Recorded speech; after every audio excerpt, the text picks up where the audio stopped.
Das cinzas de antigas civilizações, 7 novas culturas emergiram, espalhadas desde o frio norte europeu até abaixo do Mediterrâneo na África, designadas a construir um novo mundo acima do cadáver do antigo. A Europa morreu em um fogo infernal. O bombardeamento de asteroides deixou para trás uma terra escassa, vazia e cheia de crateras.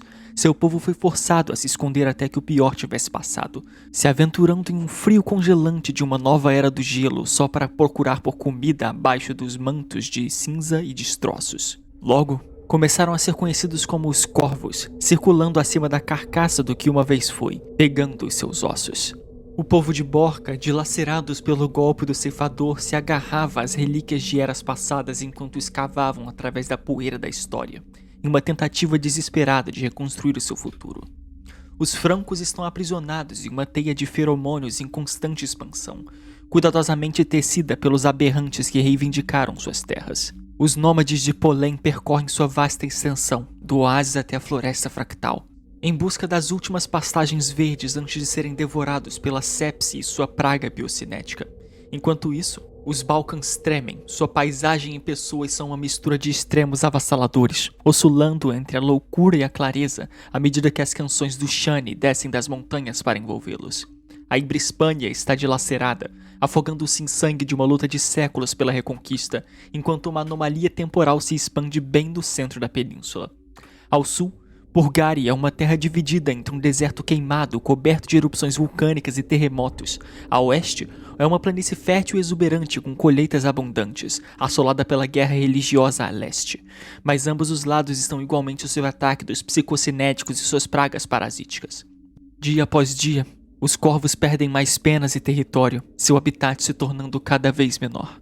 Além do Mediterrâneo, encontra-se a África, um continente renascido das chamas do Eschaton, porém envolto em mistério. Os africanos deixaram tudo para trás.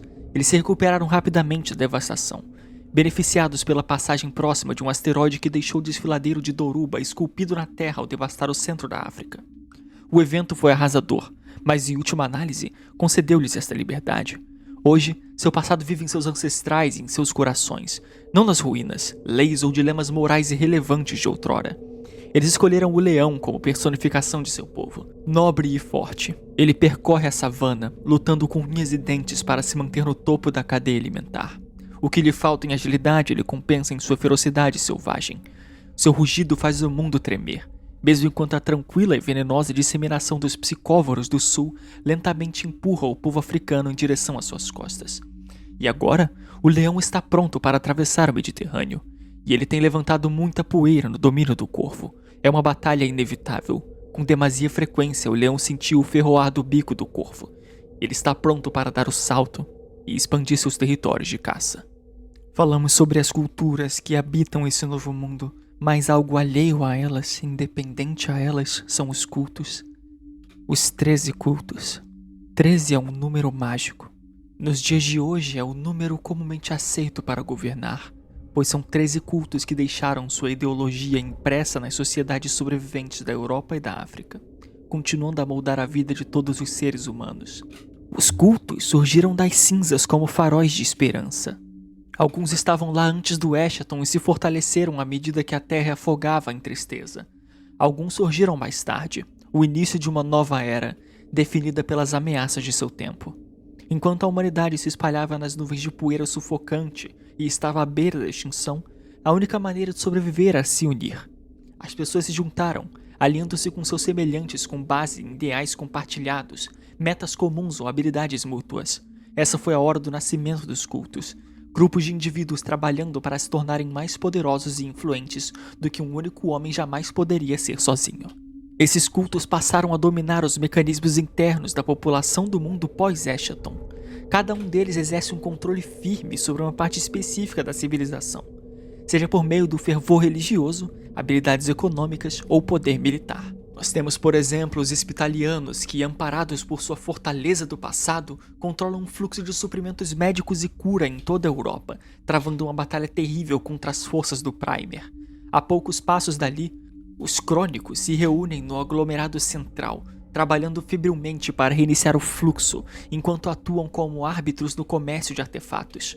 Ao sul, no coração dos Alpes intransponíveis, os Infernéticos estabeleceram uma zona de neutralidade por meio do seu poderio de exército, em um mundo que perdeu toda a tecnologia exceto a mais básica. A partir de Justitian, os juízes decidem sobre a lei desse novo deserto e a fazem cumprir com o martelo e o mosquete. Os sucateadores percorrem todo o mundo, montando novas criações a partir de destroços antigos que mal arranham a superfície do que já foi possível. Temos dois cultos religiosos em oposição direta um ao outro, batalhando por território e conversões.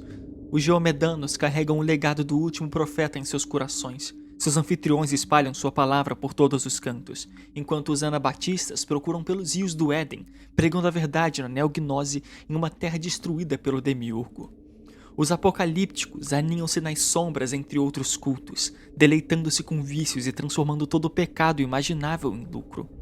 Escondidos nos olhos dos curiosos, abrigos subterrâneos se abrem enquanto os pálidos retornam ao mundo da superfície, depois de séculos presos na escuridão, protegendo seus deuses adormecidos.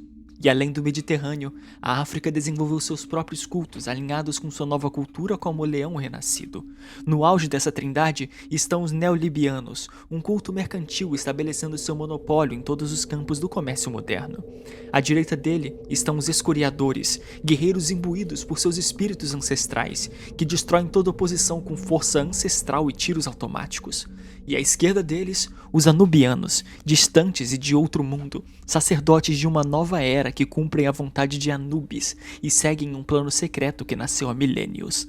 Todos esses cultos possuem imenso poder sobre o mundo, mas mesmo juntos eles são apenas uma fração minúscula de um todo maior, pois o último culto, o 13º, é um grupo diverso de pessoas conhecido coletivamente como os clanistas, que se unem em tamanhos variados, desde pequenas tribos até enormes clãs, alguns seguindo um único indivíduo ou ideal, outros lutando para manter sua identidade e independência nesse ambiente hostil. Durante séculos, os cultos pareciam intocáveis, e no entanto, as coisas estão mudando agora. Uma vez que foram os governantes incontestáveis da Terra e seus herdeiros, agora sua autoridade está diminuindo. Por toda a Terra desolada, os clãs surgem. Unidos pelo ódio, eles travam guerra sobre novas bandeiras, desmantelando as estruturas que antes os mantinham afastados. Os cultos estão em desordem, incapazes de se unificar após séculos de separação, e conflitos internos que os deixaram fragmentados e desconfiados de sua competição. Tudo está em jogo, e à beira do colapso os cultos não têm escolha senão tomar uma posição. Esse será o seu legado.